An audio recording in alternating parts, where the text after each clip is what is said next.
Piña.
Y la comunidad. No se trata solamente de proyecciones de películas o de charlas con intelectuales y debates, sino de abrir las puertas de esta institución invitándolos a participar de la vida política y cultural de nuestra provincia. La política no se trata solamente de tratamiento de leyes ni de debates en el recinto. Se trata de diálogo, de consenso y especialmente de escuchar al otro. La cultura es un motor poderoso de cambio y de desarrollo. Al promover el arte y la expresión cultural, estaremos construyendo una sociedad más inclusiva, tolerante y próspera para las futuras generaciones. Los invitamos a participar activamente de este ciclo que se desarrollará todos los jueves del año a las 19 horas con entrada libre y gratuita en este salón auditorio de la Cámara de Diputados. Sin más, los vamos a dejar en compañía de nuestro querido amigo Felipe Piña. Muchas gracias.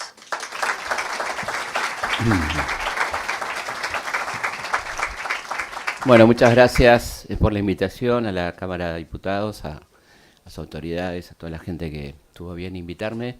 Un placer siempre estar acá en La Plata, lugar que quiero mucho por muchos motivos. No soy hincha ni de estudiantes ni de gimnasia, pero tengo muy queridos amigos y mucha historia vinculada a esta hermosa ciudad.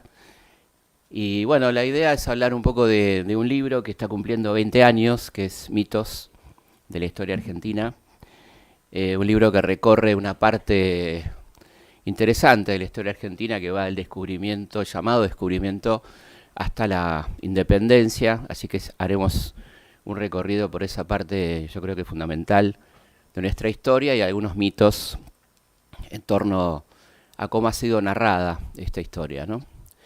En principio me gusta hablar de cuestionar el término descubrimiento, con el que hemos sido mal educados en las escuelas durante mucho tiempo, y se sigue usando la palabra descubrimiento, que es una palabra a todas luces inapropiada, ¿no?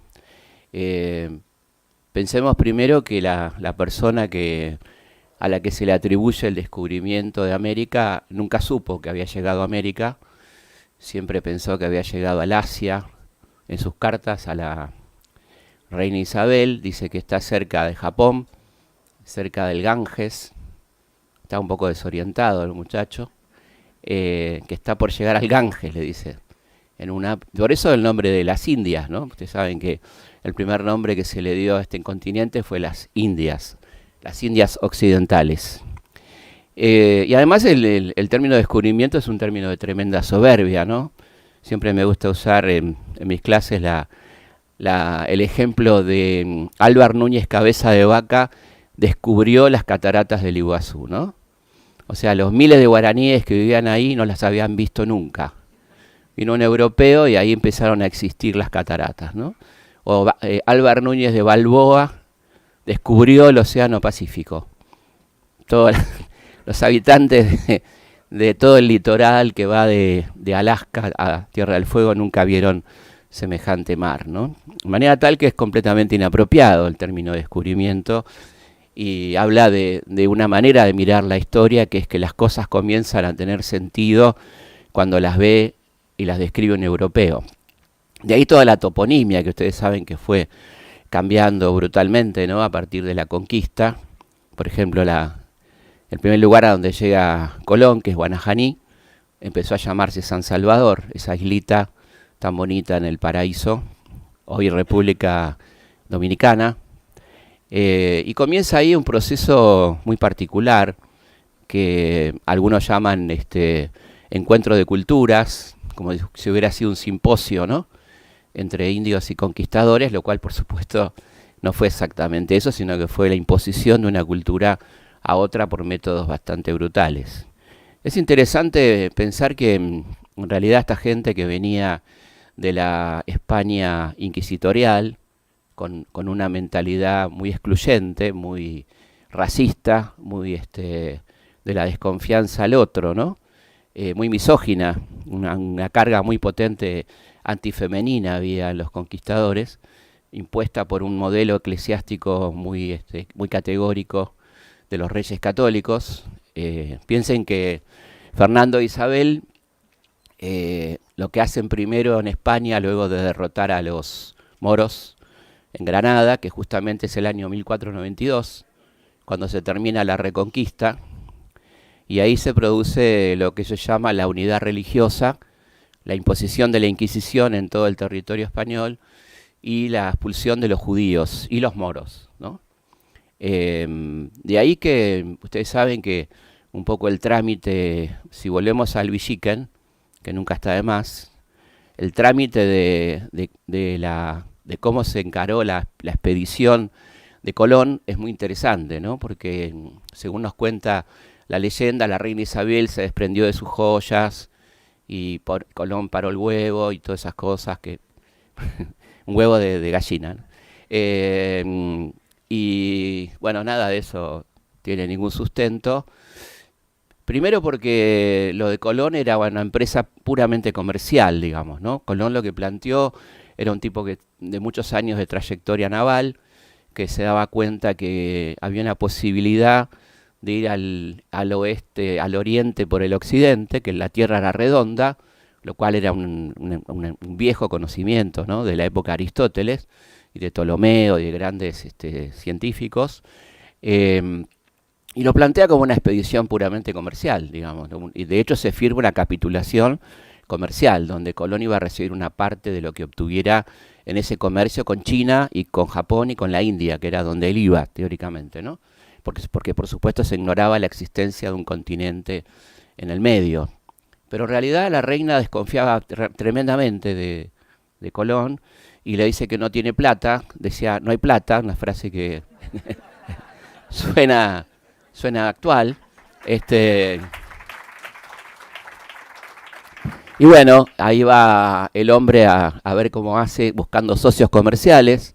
Los hermanos Pinzón son unos socios capitalistas, un confesor de la reina, Santángel, y la reina recuerda que hay una multa en la ciudad de Palos por contrabando y que va a convertir esa multa en el financiamiento de la compra de 2 carabelas, que son la Pinta y la Santa María, y ese es todo el aporte que hace la corona a la compra de las naves famosas para la empresa colombina, digamos, ¿no? Y como digo, insisto, es una empresa comercial, con lo cual aparece ahí un primer engaño pictórico, una fake news histórica muy importante, que es la primera imagen que vimos en los manuales escolares. Me acuerdo, por ejemplo, el de Ibáñez, algunos se acordará, a uno que ande por mi edad, se acordará de Ibáñez, que era un libro de historia que teníamos de primero a quinto año. Después me enteré que Ibáñez, ya que hacemos una llamada al pie con Ibáñez, que vale la pena. Ibáñez era profesor de literatura. De ahí que lo que el tipo inventaba tenía sustento literario, ¿no? Entonces ahí se daba rienda suelta a su imaginación, ¿no? Por ejemplo, en el libro de tercer año, que era de Historia Argentina, Ibáñez decía, Sarmiento ganó en elecciones limpias y ejemplares en todo el país. Y él dice, hicimos un fraude escandaloso, ¿no? O sea, bueno, para que ubiquen un poco a Ibáñez. Y ahí Ibáñez dice que ahí en ese dibujo está el cura que vino con Colón en el primer viaje. Y de hecho la imagen es que Colón, rodilla en tierra, y el cura al lado.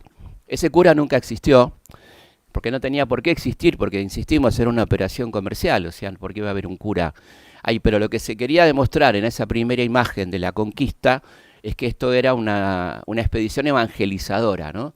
Que España venía a traer la cruz, pero también la espada, pero también la cruz, ¿no? Pero esto es una fake news porque no había ningún cura en ese primer viaje de Colón. Por otra parte, los habitantes de la primera zona de encuentro, los arawaks, era una cultura realmente extraordinaria, muy pacífica, muy dedicada a la poesía. Es muy lindo lo que cuenta el querido Eduardo Galeano, ¿no? En Las Venas Abiertas, cuando habla de cómo eran los arahuacos o los arawaks, que era una cultura extremadamente pacífica, dedicada a la poesía. De hecho, una de las costumbres eran los areitos, que eran concursos de poesía, y el idioma que tenían era extremadamente poético, ¿no? Por ejemplo, al amigo le decían mi otro corazón, el cielo le decían mar de arriba, al arcoíris serpiente de collares. Bueno, le hace todo un relato de lo romántico y lo lindo que es el idioma arawak, contrastándolo con las cartas de Colón, donde la primera carta usa 2 veces la palabra Dios y 50 veces la palabra oro, ¿no? Dice Galeano, y es tal cual, las cartas que le manda la reina. Son muy bien recibidos por esta gente que son extremadamente pacíficos. Colón dice son gente hermosa, extraordinaria, muy solidaria, muy abierta. Van a ser muy buenos esclavos, dice, ¿no? Así empieza el vínculo, que termina, como ustedes saben, con el exterminio de toda la población antillana. Y también algo poco contado en los libros es la primera rebelión americana encabezada por una mujer, ¿no? Anacaona, que fue la primera rebelde americana en 1493, a pocos meses de la llegada de Colón. Cosa que no se nos cuenta, ¿no? Se nos cuenta que llegaron los dioses, se rindieron, le dijeron, bueno, aquí estamos.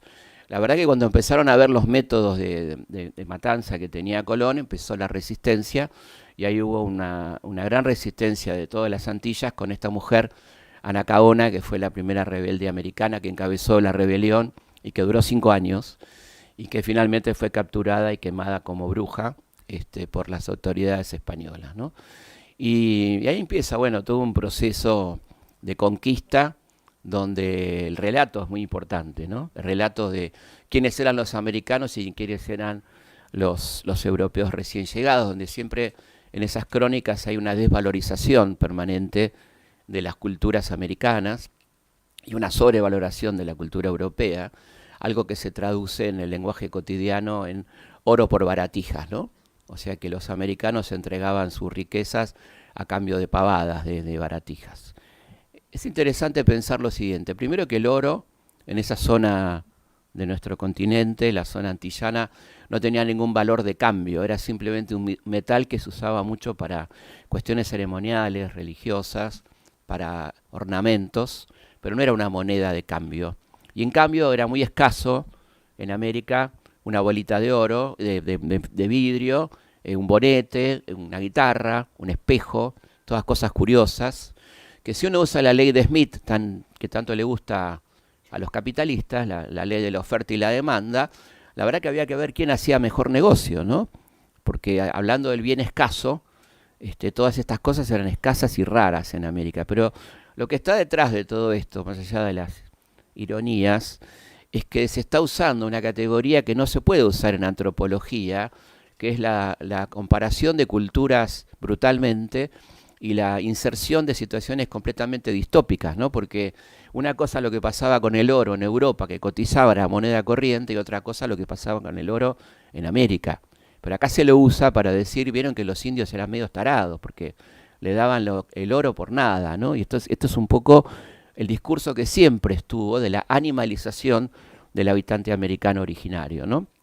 Incluso Colón habla de ciertas criaturas con orejas de mono. Bueno, hay una idea de la animalización que tiene que ver con una estrategia del poder, que siempre es la desvalorización del oprimido para luego finalmente devaluarlo y dominarlo más fácilmente, ¿no? Transformarlo en algo que no es persona, que no es humano, y de esa manera poder agredirlo más sencillamente, ¿no?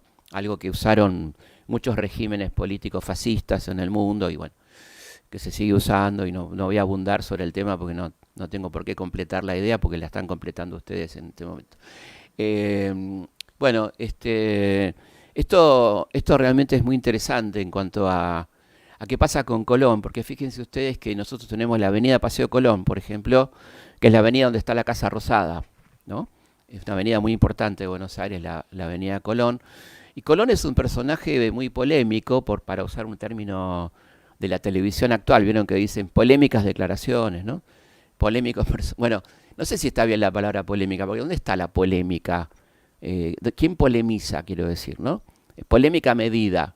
¿Y quién polemiza con eso, no? Porque la polémica, que es una palabra griega muy interesante, tiene que ver con que hay dos personas argumentando, ¿no? Acá no parece que hubiera mucha polémica. Lo cierto es que este señor, en su tercer viaje, vuelve a España encadenado y enjuiciado y condenado por los reyes católicos por los crímenes que había cometido y por la corrupción que había desarrollado él y su hijo y su hermano en América, ¿no? Es decir, que cuando hablamos de Colón hablamos de un tipo que fue condenado por la justicia española, cosa que se nos dice bastante poco. Y ustedes saben que el cuarto viaje de Colón se hace por su cuenta, sin ningún tipo de auspicio por parte de la corona española, y prohibiéndole a encallar en determinados puertos americanos donde no se le permite el acceso a Colón. Cosa que seguro que algunos se están enterando en este momento de esto, ¿no? De la idea del Colón criminal, que así se lo califica en los procesos. Al punto tal que cuando Colón llega después de estos viajes a España, enloquece literalmente, termina preso, reclamándole a la corona que le pague lo que le debían, cosa que no ocurre, y creyéndose el apóstol número 13. Él dice que es el apóstol 13, termina completamente loco, y sin saber que había descubierto, entre comillas, un nuevo continente, ¿no? El tipo que se da cuenta que esto es un nuevo continente era un veneciano muy inteligente llamado Américo Vespucio, que es el que baja casi hasta el Río de la Plata, hace un mapa, levanta un mapa de lo que llama India o Terra Incógnita, y lo manda a los influencers del momento, ¿no? Que eran el Papa, obvio, los Medici, los geógrafos más importantes del mundo, que dicen, mirá, acá hay un señor que encontró un nuevo continente, y si lo encontró Américo, le vamos a poner América, ¿no? O sea que Colón no tuvo ni siquiera la gloria de que le pongan Colonia o Colombia al continente, porque el que se llevó a la gloria fue Américo Vespucio, ¿no?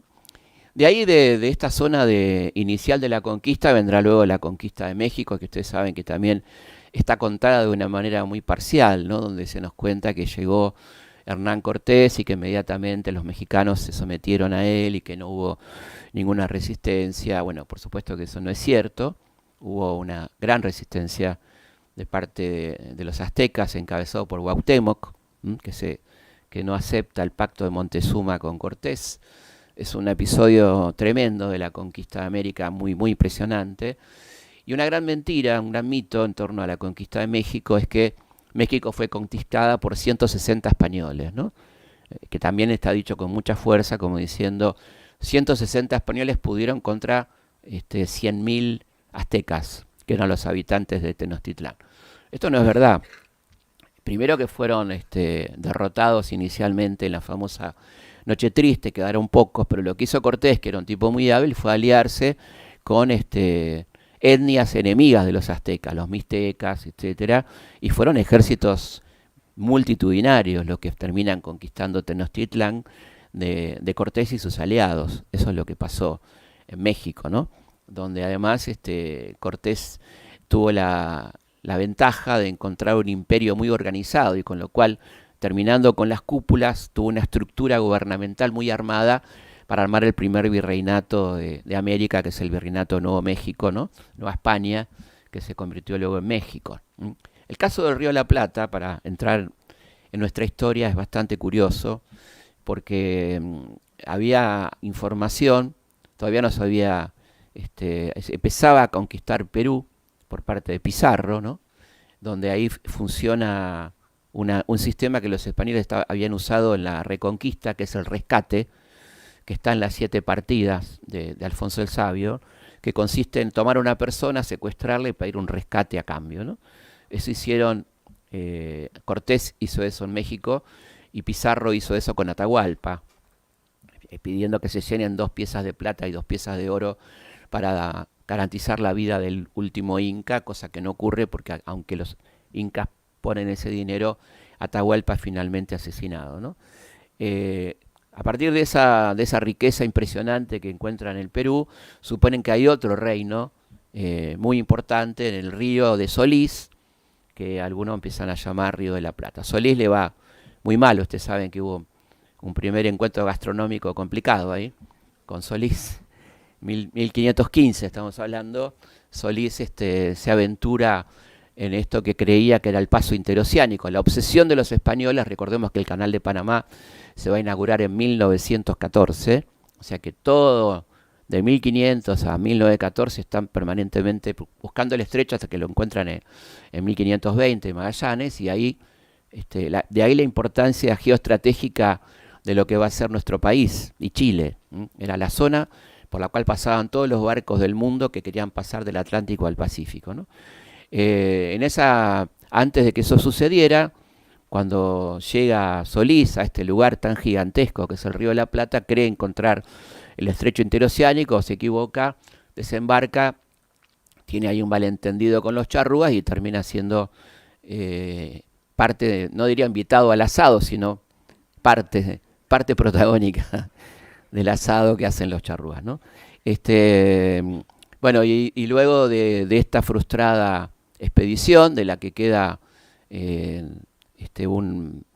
dos sobrevivientes, Francisco del Puerto, que va a ser un informante interesante, y Martín García, que era el despensero de la expedición, que muere en la isla que hoy lleva su nombre y que les recomiendo visitar.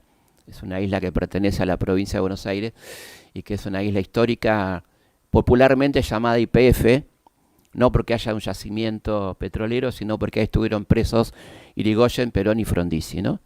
En la isla Martín García. Pero bueno, volviendo al Río de la Plata, que empieza a llamarse de la Plata, primero Río de Solís y después de la Plata porque sospechaban que aquí había una gran civilización tan rica como los aztecas, como los incas y demás.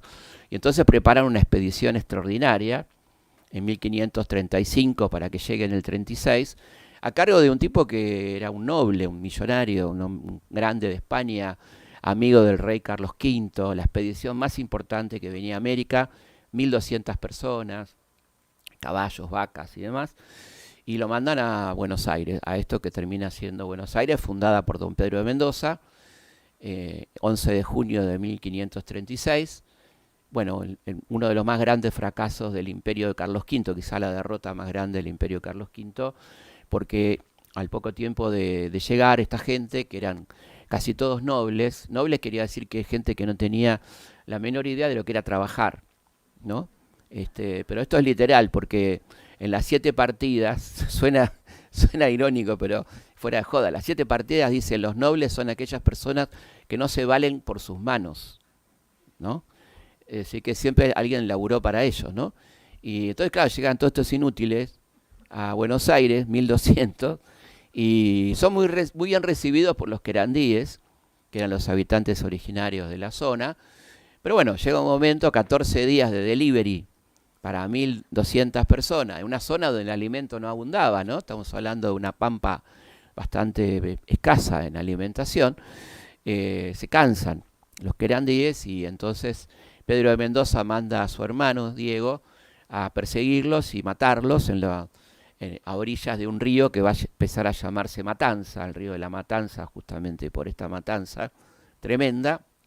Y por supuesto los querandíes responden, sitian la ciudad y es lo que conocemos en el famoso episodio de Misteriosa Buenos Aires, el hambre, ¿no? El hambre en Buenos Aires, donde esta gente que no es capaz de ir a pescar siquiera, se muere de hambre, ¿no? Es un desastre tremendo. Hay episodios de antropofagia, tremendo, se comen entre ellos y demás. Con lo cual, don Pedro de Mendoza, que además vino con una tremenda sífilis y pensaba que acá iba a encontrar el remedio, le dijeron que acá había un árbol que curaba la sífilis, pero bueno, no, ni siquiera encontró el árbol de la sífilis. Bueno, se va, abandona, los deja a sus lugartenientes y Buenos Aires es la única ciudad en la historia de América que es despoblada, con un acta de despoblación, donde Pedro de Mendoza maldice el lugar, dice que es un lugar maldito y que sus habitantes merecen todo tipo de ahí que quizá venga lo que nos pasa, que sus habitantes merecen lo peor y que bueno, que es un lugar maldito y que qué sé yo, y que bueno, y se va y Buenos Aires es despoblada por orden de don Pedro y la gente se va a Asunción, fundan Asunción del Paraguay, que será luego el centro de fundaciones. Y en el medio pasa algo muy interesante, ¿no? Entre la retirada de la Buenos Aires despoblada y abandonada, quedan acá centenares de vacas y caballos, que van a ser la única y gran riqueza de esta zona, que no tenía minerales, que no tenía grandes poblaciones indígenas a las cuales someter, por otra parte indígenas muy indómitos, indómito en la versión española del tema.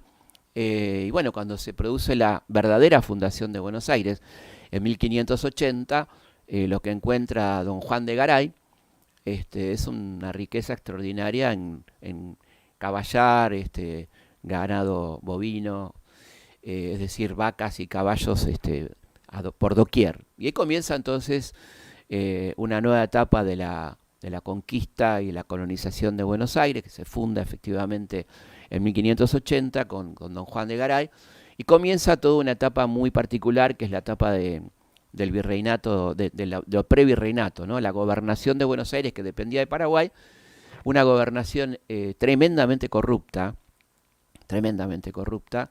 manejada por los gobernadores, lo que llamaban en ese momento, estas son palabras de los reyes de España, ¿no? De Felipe II, por ejemplo, que habla de Buenos Aires gobernada por un cuadrilátero, donde estaba el obispo, el oidor, que sería algo así como la Corte Suprema de Justicia de la época, el gobernador y un gran comerciante que se llamaba Diego de la Vega, esto de verdad, no era el zorro, pero era Diego de la Vega, que manejaban el contrabando en Buenos Aires. Todo esto por una gran torpeza del modelo económico metropolitano, que era el mercantilismo extremo, ¿no? Es decir, que acá no se produzca nada y que todo venga de España y que solamente nos dediquemos a exportar cuero y grasa, que era lo que se exportaba en ese momento. Tengamos en cuenta que no había ninguna forma de conservación de la carne, o sea que la carne se carneaba a la vaca y se perdía la mayoría de esa carne y solamente se trabajaba un poco la grasa para mandar a los lugares de esclavistas de Estados Unidos y Antillas para que coman los pobres esclavos, ¿no? Así que hay una matriz corrupta tremenda en aquella Buenos Aires hasta que aparece un gobernador que es Hernán Arias, que es un gobernador paraguayo, digamos, es un americano, nacido en Asunción del Paraguay, y que viene a poner orden acá y que viene a denunciar esta corrupción, que intenta meter presos a estos del cuadrilátero y termina preso él, ¿no? Con un proceso muy, muy impresionante. Denuncia una cosa que había hecho el gobernador Zárate, son todos lugares toponímicos, ¿no? El gobernador Zárate tenía 3 sobrinos que habían armado una banda que habían inventado 2 cosas. Por un lado, un sello del gobierno que decía se acata pero no se cumple. O sea, lo que venía de España, los tipos le ponían este sello y no le daban bola a lo que decía el rey, por ejemplo, ¿no? Y la otra cosa extraordinaria era que habían inventado un sistema de arribadas forzosas, que era que los barcos que estaban en peligro, por una cuestión de una tormenta, un imprevisto, podían desembarcar y vender la carga, en general esclavos, y seguir su viaje, ¿no? Bueno, lo que pasa durante el gobierno de Zárate, que hay un récord se ve que el clima cambia violentamente porque hay todos los días arribadas forzosas, que eran una manera de corromper esa prohibición que tenía Buenos Aires de tener puerto, ¿no? Hasta que finalmente, bueno, se habilita el puerto porque esto era demasiado contrabando, demasiada evidencia de contrabando en todo ese momento, ¿no? Mientras tanto, hay otra Argentina de la que hablamos poco, que es la Argentina indígena, ¿no? Que parece ser que no forma parte de la historia argentina y que solamente hablamos de la historia institucional española o de la conquista, que es muy extensa, que tiene una antigüedad aproximadamente de 12.000 años, que tiene culturas altamente interesantes a lo largo y a lo ancho del actual territorio argentino, ¿no? Desde lo pre-inca, diaguita, hasta los Secman de Tierra del Fuego, con culturas, religiones impresionantes e interesantes que fueron ampliamente resistentes, ¿no? Podemos decir con orgullo que la zona del actual territorio argentino fue de las más resistentes a la conquista, ¿no? Con 2 momentos muy impresionantes, que fue la resistencia diaguita Calchaquí, que tuvo 60 años resistiendo la embestida de los españoles. Si van a la ciudad de Quilmes, no acá, sino en Tucumán, ustedes saben que la ciudad de Quilmes, aquí cerquita, lleva ese nombre porque ahí fueron llevados castigados los habitantes de la Quilmes original en la actual provincia de Tucumán, caminando. Salieron 3.000, llegaron 1.200, mujeres, hombres y niños que venían encadenados, castigados por haber resistido la embestida española, ¿no?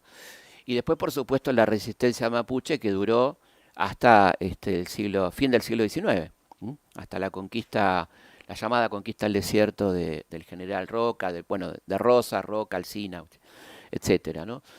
Así que creo que es interesante incorporar esto, que ustedes saben que está muy maltratado en la enseñanza primaria y secundaria todavía hoy, a pesar de que, por supuesto, hay muy buena voluntad de los docentes y son ellos los que tratan de cambiar esto, porque los programas siguen atrasando en este sentido, donde todavía, por ejemplo, hay una manera muy, muy impresionante dentro del lenguaje de cómo discriminar a las culturas originarias, que es usando los tiempos verbales, ¿no? Por ejemplo, diciendo los mapuches habitaban Neuquén o los pilagá habitaban Formosa, cuando por supuesto sabemos que hay 1.200.000 hermanos de comunidades indígenas que viven, habitan y están, ¿no? O sea que ese tiempo pasado los da por muertos. Luego la cuestión de el tratamiento zoológico que se le da a los relatos sobre las comunidades originarias, ¿no? ¿Qué comen? ¿Dónde viven? ¿Qué hábitos y costumbres tienen, ¿no? Una vez hicimos un ejercicio muy interesante en mis clases del Pellegrini y les hice aplicar este método a la historia europea. Entonces daba que los francos comían pan y tomaban vino, ¿no?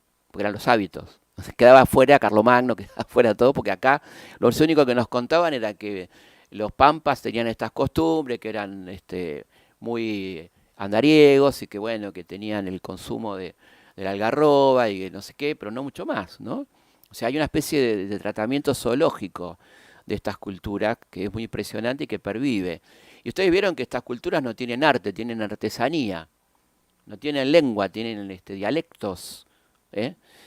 No tienen religiones, tienen supersticiones, ¿no?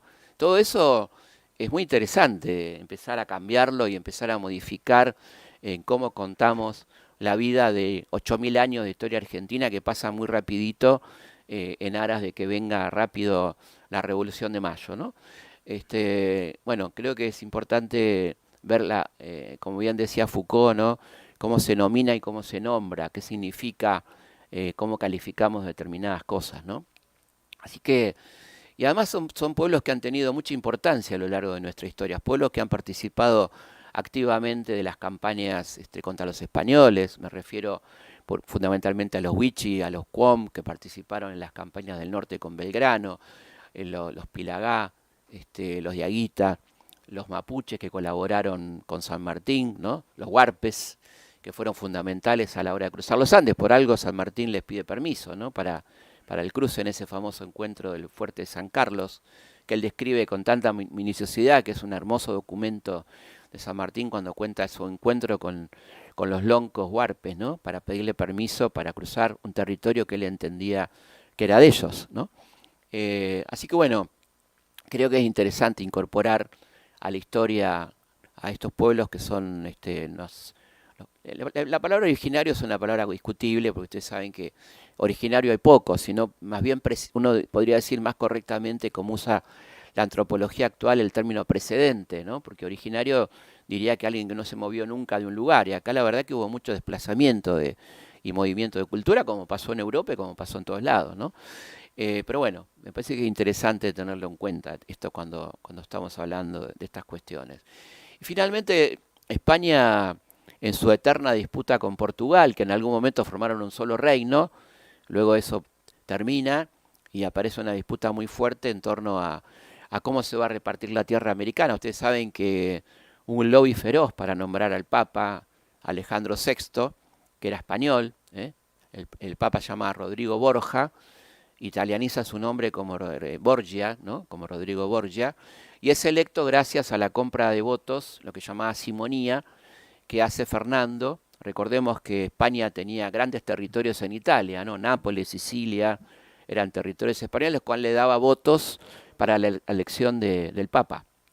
Y así es como llega Alejandro VI, Borgia, al papado, a través de la compra de votos y la influencia política de los reyes católicos, y por lo tanto en agradecimiento a esto es que el Tratado de Tordesillas y la bula intercetera le da una importante cantidad de territorio a España en América y le cede una pequeña porción a Portugal que se va a ir extendiendo a lo largo de los siglos, ¿no? Y por eso que es justamente Alejandro VI el que nombra como reyes católicos a Isabel y Fernando. De ahí viene la cosa, ¿no?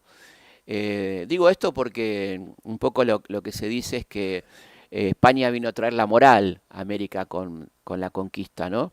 Y fíjense la moral de un papa que, como ustedes saben, y no quiero entrar en detalle, pero pueden ver la serie Los Borgia, que está buenísima, había tenido un hijo con su hija, con Lucrecia, ¿no? Medio complicado el parentesco hijo-nieto sería, que era, esta era la moral de Alejandro VI Borgia que venían a trasladar a los inmorales o amorales americanos, ¿no? Después de todas estas disputas y esta cuestión con Portugal, finalmente, en un año muy particular para el mundo, un año, yo diría, de esos años que pocas veces se repiten por la cantidad de sucesos que van a cambiar la historia, que es 1776. Ya a muchos les debe estar sonando el año. En ese año, no casualmente, España decide crear el Virreinato del Río de la Plata, ¿no? 1776 es, además del año del lanzamiento del libro La riqueza de las naciones de Adam Smith, que les recomiendo muy particularmente su lectura, libro que el origen del liberalismo, digamos, pero que se van a llevar muchas sorpresas si lo leen, ¿no? Donde, por ejemplo, Adam Smith dice que el sentido que tiene el gobierno es cumplir con sus deberes básicos, que son la educación, la salud pública y la seguridad, que sin esas condiciones preexistentes el gobierno carece de sentido, ¿no? Y habla del Río de la Plata, donde dice que es una zona privilegiada por Dios en cuanto a sus condiciones naturales, y que si esas condiciones no son aprovechadas por sus habitantes, transformando la materia prima en algo industrialmente local, tendrá muchos problemas para su desarrollo, ¿no? Estamos hablando de 1776, y esto lo dice el padre del liberalismo. Y sobre todo nos importa a nosotros el año 1776, porque es el año de la Revolución de los Estados Unidos, que en nuestra educación tan francesa nunca le dimos bola a la escuela secundaria, ¿no? Pasa como muy rapidito la Revolución norteamericana, que es fundamental, que es madre de revoluciones, o sea, es la primera república importante a nivel mundial, la primera constitución, la primera división de poderes, la primera declaración de los derechos del hombre, por Thomas Paine, el primer reconocimiento de la propiedad privada en términos concretos. La propiedad privada nos suena algo complicado, pero pensemos lo que significaba frente al absolutismo monárquico, que era dueño de todo, la idea de la propiedad personal, que era un avance en los derechos humanos. De hecho, va a ser una de las banderas de la Revolución Francesa, ¿no? Bueno, en ese contexto donde Estados Unidos comienza la lucha por la independencia, España cree ver una oportunidad porque su gran enemiga, aliada de Portugal, Inglaterra, está muy ocupada en defender sus colonias, y por eso es que se crea el virreinato en 1776, ¿no? Tenemos acá una curiosidad, bueno, que todos estos virreyes que van de 1776 a 1810, había una institución colonial muy interesante, que era el juicio de residencia, que invertía la carga de la prueba, donde todo gobernante tenía que demostrar antes de irse que no había robado, ¿no? En principio se lo consideraba sospechoso, y tenía que demostrar él que no se había enriquecido, que no había robado. Una institución muy interesante, ¿no? Bueno, de todos los virreyes que tuvimos nosotros, uno solo pasó la prueba y no fue condenado por corrupción, que fue el virrey Bertis, que era mexicano, nacido en Mérida. Se acordarán de la primaria, el virrey de las luminarias, bueno, exactamente. Y después tenemos toda una caterva de tipos que vinieron a hacer negocios, ¿no? Que tienen su homenaje en el barrio porteño de Belgrano. Que ustedes saben que, bueno, el barrio de Belgrano homenajea a Manuel Belgrano, ¿no? A uno de los padres de la patria, de la revolución. Y tiene una avenida muy importante, que es la avenida Cabildo. Ustedes se salvan acá porque tienen números, ¿no? Pero también tienen nombre algunas avenidas, claro. Pero digo, allá tenemos nombres complicados. Y está la avenida Cabildo, que es la avenida que homenajea a la Revolución de Mayo, al famoso Cabildo 22 de Mayo, que está cortada por cantidad de virreyes. Virrey Arredondo, Virrey del Pino, Laguerre y Feliú, todos delincuentes, todos delincuentes, ¿no? Que cortan la avenida de la Revolución. Una cosa bastante rara, bastante esquizofrénica, por ejemplo. Bueno, ese periodo del virreinato es un periodo muy interesante, que viene además a poner fin a una experiencia religioso-política altamente interesante, que fue el imperio jesuítico, ¿no? Como lo llamó Leopoldo Lugones, es decir, una experiencia donde los jesuitas desde el siglo XVII hasta 1767 hicieron toda una experiencia autonómica muy interesante, que no está exenta de transculturación, por supuesto, pero que salvó a mucha gente de la esclavitud, de la encomienda, de todo eso, y se dio un fenómeno de mixtura cultural entre los guaraníes, por ejemplo, y los jesuitas, altamente interesante, a tal punto que España no lo toleró, ¿no? Eran muy poderosos económicamente, estaban produciendo un cambio cultural que no iba acorde con lo que España pretendía, y bueno, se produce la expulsión de los jesuitas, que termina una guerra, la guerra guaranítica, ¿no? Donde los guaraníes y los jesuitas armados se defienden de esto. Y a la vez, cuando son derrotados, muchos jesuitas quedan y van a ser tipos de referencia de un pensamiento revolucionario interesante, ¿no? El pensamiento del padre Vitoria, por ejemplo, que hablaba de los deberes del rey, de que el verdadero poder está en el pueblo, ¿no? Y que el rey es un delegado de la voluntad popular, algo parecido a lo que decía Rousseau, ¿no? Así que ese periodo virreinal va a ser un periodo complejo, donde ya se empiezan a ver algunas ideas y algunas cosas interesantes, innovadoras, como por ejemplo la aparición de los primeros periódicos. Durante el virreinato del Pino, el virrey del Pino, aparece el Telégrafo Mercantil, que fue el primer periódico del Río de la Plata, muy interesante, donde estaban Belgrano, Vieites, Cabello, Labardén, que empiezan a plantear un poco las ideas nuevas, económicamente hablando, políticamente hablando, hasta el punto tal que lo censuran. Este virrey que está homenajeado en el barrio de Belgrano, el virrey del Pino, produce la primera censura de prensa cerrando el Telégrafo Mercantil, y esta gente va a insistir con un segundo periódico que es el Semanario de Agricultura, Industria y Comercio, más potente todavía, que va a terminar cerrando durante las invasiones inglesas. Y ahí queríamos llegar como elemento bisagra de la historia entre la colonia y la revolución, ¿no? La importancia que tienen las invasiones inglesas, que para nosotros nos suena como un evento gastronómico, ¿no? Si hubo aceite hirviendo o agua hirviendo, algo esencial, digamos, nos cambia la vida completamente, ¿no? Bueno, mucho más que eso. Primero, es parte de un contexto mundial altamente interesante, es decir, nada más y nada menos que la disputa por el control mundial de los mercados y los puertos entre Gran Bretaña y Francia, ¿no? Pensemos que Buenos Aires y Montevideo eran los dos últimos puertos importantes antes del famoso Estrecho de Magallanes, como dije antes, único paso hacia el Pacífico. Buenos Aires era además el lugar de salida de la plata del Potosí, ¿no? La gran riqueza del cono sur salía por Buenos Aires.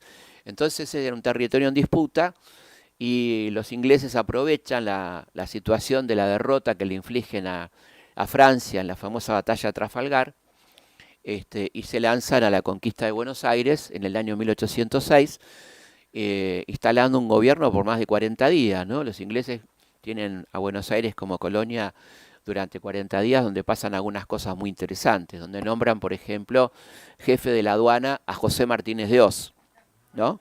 Es una familia que tiene una historia, ¿no? El jefe de la aduana de los ingleses era José Martínez de Oz. Toda la clase política bonaerense se decide a homenajear a Bereford, al invasor, y el sacerdote de Buenos Aires da una misa en homenaje a Bereford también. Bueno, toda una sumisión, mientras que el pueblo comienza a organizarse para resistir. Ahí está Belgrano, ahí están los muchachos que van a conformar después digamos, la vanguardia de lo que va a ser la revolución. Y finalmente, en un acto que no tiene precedentes, digamos, un pueblo expulsa al ejército más importante de ese momento de la historia, que nada más y nada menos que los Highlanders, que eran los invencibles del Regimiento 71, la Armada Británica, una derrota impresionante, que al año se repite, ¿no? Con la invasión de Wylot, que es una invasión impresionante, 14.000 soldados son los que invaden Buenos Aires en la segunda oportunidad, pero ya Buenos Aires se organiza, ¿no? Ya ahí pasa algo muy importante, que nacen las milicias, que eran el 70% de la población masculina enrolada, y eso hace que cuando venga la invasión, la segunda invasión, el pueblo de Buenos Aires esté preparado para resistir. Y ahí aparecen algunas mujeres altamente interesantes. Una que me gusta mucho es Martina Céspedes. Ustedes saben que los ingleses siempre se caracterizaban por tener un buen gusto por la bebida, y un grupo de oficiales ingleses, 12 oficiales, deciden ir a buscar dónde tomar, y Martina tenía un despacho de bebidas y les dice que como no, que los va a atender, pero que vayan pasando de a uno. Ella, a la medida que van pasando, les rompe la cabeza, los maniata y los manda al sótano. En lo cual se transforma eso en la captura de oficiales más grande de las invasiones a cargo de una mujer, que luego va a ser premiada como alférez. La historia termina de una manera muy graciosa, porque cuando se rinden los ingleses, cosa que ocurre bastante rápido, Martina devuelve a 11 oficiales porque se había producido un síndrome de Estocolmo y la hija se enamora de uno y termina casándose con un inglés. Siempre hay que meter un poco de intrusos en estas historias.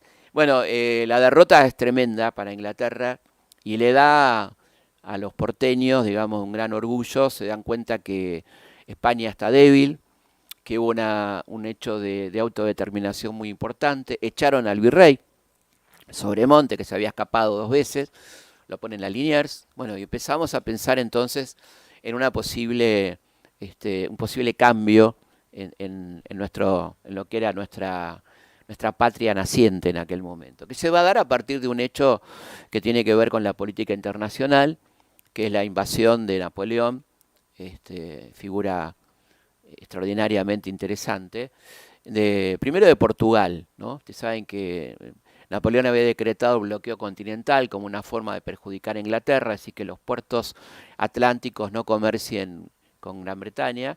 Portugal desconoce esa medida y entonces Napoleón decide invadir Portugal y una vez que está en Portugal se da cuenta que España está muy fácil de tomar y termina ocupando España. Esto ocurre en 1808, ahí la familia real integrada por Carlos IV y Fernando VII se pasan la pelota uno a otro, la famosa farsa de Bayona, y termina siendo coronado José Bonaparte, conocido como Pepe Botellas, no sé por qué, porque el tipo era abstemio, pero bueno, le quedó fama de borracho, Alcántara sabe por qué.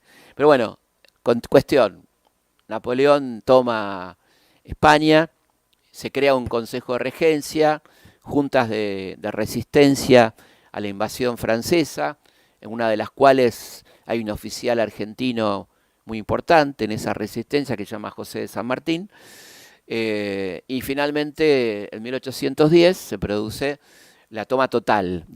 Había quedado una pequeña porción de España sin tomar, donde estaba este Consejo de Regencia, que era la isla de León, cae en 1810, enero, las noticias llegaban muy lentamente acá, llegan en mayo las noticias de la caída de lo que había pasado en enero, con un barco que trae esa información, con lo cual nos damos cuenta que ya en España no hay ni indicios del poder de los Borbones, y comienza aquí la oportunidad de plantear entonces un cambio de régimen, en lo cual ya venían trabajando nuestros patriotas, ¿no?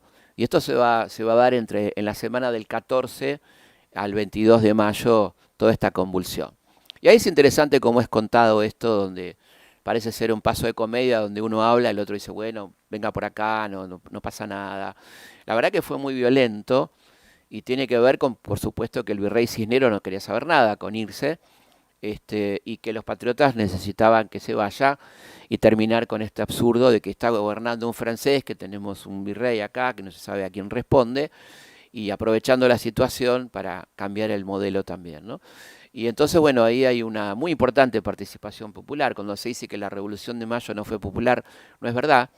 Había en las milicias una participación política importante, porque las milicias también eran ámbitos de discusión interesantes, y ahí entonces se produce movilizaciones a partir de un grupo de resistencia que se llamaba la Legión Infernal, que tiene nombre de grupo heavy metal, pero que de hecho cuando estábamos con Mario en el programa ¿Cuál es?, unos chicos nos escribieron un mail pidiéndonos permiso para usar el nombre para una banda de heavy metal. Nosotros dijimos que no éramos dueños del nombre, y después nos mandaron la foto de la batería, la Legión Infernal, que nos parece alucinante. Era el grupo de French y Beruti. Vieron que siempre aparecen casi como siameses, French y Beruti. Eran dos personas distintas, dos grandes revolucionarios que tenían grupos de choque, el regimiento de la Estrella, por ejemplo, que era básicamente la gente de los suburbios, y que conforman este grupo que se le planta al virrey el 21 de mayo,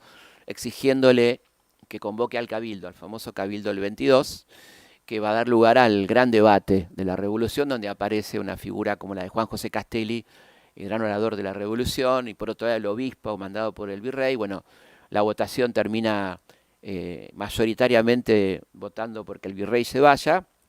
El virrey hace fraude, convoca a una junta inventada, la junta del 24, y finalmente ahí reacciona nuestro querido Manuel Belgrano, que es muy lindo lo que dice Guido, que dice que Belgrano perdió su habitual compostura y dijo, si a las 3 de la tarde el virrey no renuncia, lo voy a tirar por la ventana de la fortaleza.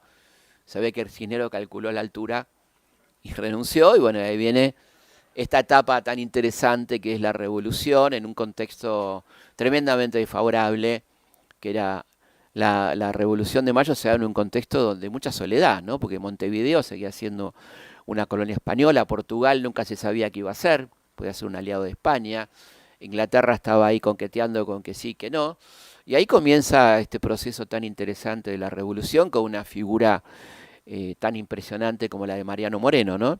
Este abogado joven abogado que estudia en Chuquisaca, que se recibe con una tesis sobre el derecho de los indios frente a la opresión de los mineros, en pleno virreinato, ¿no? Lo cual le vale la expulsión de Chuquisaca y llegar a Buenos Aires, donde su padre le consigue un puesto de abogado del Cabildo. Y fíjense qué interesante el primer juicio que le toca litigar al abogado del Cabildo, Mariano Moreno. Es por una acusación de usurpación de título a nombre de un señor llamado Bernardino Rivadavia. No sé si le suena. Bernardino Rivadavia decía que era síndico del Cabildo y quería que le paguen un plus por su título de abogado. Mariano Moreno investiga y resulta que Bernardino no había terminado la secundaria en el Colegio de San Carlos, y entonces públicamente dice que no está en condiciones de ocupar el cargo de síndico y mucho menos de recibir un plus, ¿no? Con lo cual ahí comienza, se imaginan, una hermosa amistad entre Moreno y Rivadavia, que va a tener sus consecuencias posteriores, ¿no? Pero bueno, acá lo vemos a este personaje tan interesante que es Mariano Moreno, que es autor de muchos textos realmente muy interesantes, ¿no? Sobre la economía virreinal, un tapado descubierto por Belgrano, que era su maestro. Belgrano, un tipo verdaderamente extraordinario, quiero nombrarlo antes de ir redondeando, pero me parece que es una figura de la que tenemos que hablar, sobre todo en estos momentos. Belgrano fue un hijo de una familia rica que fue el único prócer argentino que estudió en las universidades europeas, ¿no? Pueyrredón un poquito, pero Belgrano estudia en Salamanca, en Valladolid, donde se recibe con medalla de oro como abogado y economista, y cuando llega acá se hace cargo del consulado y escribe memorias de ese consulado, donde habla, por ejemplo, de la igualdad entre el hombre y la mujer. Tiene un artículo donde dice que la mujer está en iguales condiciones que el hombre de estudiar en los 3 niveles de la enseñanza y que por supuesto está habilitada a enseñar. 1795 dice esto Manuel Belgrano. Es interesante ver el contexto mundial, porque no es que había una corriente feminista en 1795, como se pueden imaginar, ¿no? La famosa Revolución Francesa, tan progresista ella, en 1794, cuando una mujer, Olimpia de Gouges, presenta los 17 puntos de la mujer y la ciudadana, porque se da cuenta que los derechos del hombre son para los varones, ella dice, está muy bien los derechos del hombre, pero no son para la humanidad, son para los varones. Las mujeres no votamos, no podemos publicar las ideas en la prensa, no podemos participar en política. ¿Qué le pasa a Olimpia? La mandan a la guillotina. Ese era el clima de época, y en ese clima de época, Belgrano escribe esto. O sea, fíjense la genialidad y lo avanzado de este muchacho, que además escribe sobre el cuidado del medio ambiente, la contaminación de los ríos, el peligro del monocultivo, la importancia de la industria. Él dice, los países civilizados se cuidan de no exportar materia prima sin antes transformarla localmente. Decía, no exportemos cuero, exportemos zapatos. A ver si lo escuchamos, ¿no? Autor de el primer proyecto de ley de educación pública y gratuita a cargo del Estado en 1796. Por supuesto al que no le dieron pelota a todo esto, ¿no? Pero él lo hacía. Era como Beethoven, que sabía que estaba haciendo lo correcto, pero no tenía público, digamos, para eso, ¿no? Bueno, los escritos de él son extraordinarios, sobre educación, una persona que toda su vida apostó por la escuela pública. Recuerden ustedes cuando Belgrano le dan 40.000 pesos solos por las victorias de Salta y Tucumán, que era para él, era una donación personal. El tipo podía haber dicho, me quedo con 30 y dono 10, me quedo con 10, dono 30. Donó 40.000 pesos solos, que al día de hoy es $1,5 millones. Hicimos la cuenta con Paenza. Yo no hubiera nunca podido hacer esa cuenta. Bueno, la dona íntegramente para la construcción de 4 escuelas en el territorio del ex virreinato, una en la actual Bolivia, 3 en territorio argentino, donde dicta las normas para esas escuelas, los programas de estudio, donde dice que el principal agente del Estado es el maestro y que debe ser el mejor pago. Y le dice, pregunto a vuestra señoría si puede haber algo más importante que la educación de sus propios hijos, y cómo es posible que los maestros ganen tan poco. Bueno, todo esto le dieron una bola bárbara, ¿no? A Belgrano lo que dijo. Y las escuelas fueron una estafa, porque él muere en el 1820, o sin que ninguna de esas escuelas se construyera, y la última escuela donada por Belgrano en 1813 se construyó en 2005. Se ve que hay problemas de que no te vienen los lunes, ¿viste? Bueno, la verdad que una vergüenza total, pero bueno, un gran patriota que tuvo muchísimo que ver con este proceso revolucionario que comenzaba un 25 de mayo de 1810, una fecha que me parece que tenemos que tener presente como el inicio de muchas cosas, que luego se frustrarían, habría idas y vueltas, pero siempre hubo esta gente que apostó al cambio y aquellos que insistieron mucho con la entrega. Quiero terminar, porque si no sería muy largo todo esto, pero quiero terminar con un momento clave de la historia argentina que nos puede ayudar mucho a pensar en esas dos Argentinas, ¿no?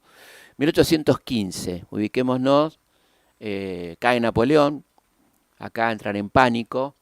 En el 14 lo habían mandado Belgrano y Rivadavia a una misión diplomática a Europa, a ver qué pasaba en Europa, cómo estaba Europa preparada para una posible declaración de independencia. Bueno, les va muy mal porque cae Napoleón y vuelven todos los reyes. En el medio pasa una situación muy absurda, que es que aparece un conde de Cabarrús ofreciéndole a Rivadavia coronar al hermano de Fernando VII, Francisco de Paula. Esto termina en un fracaso.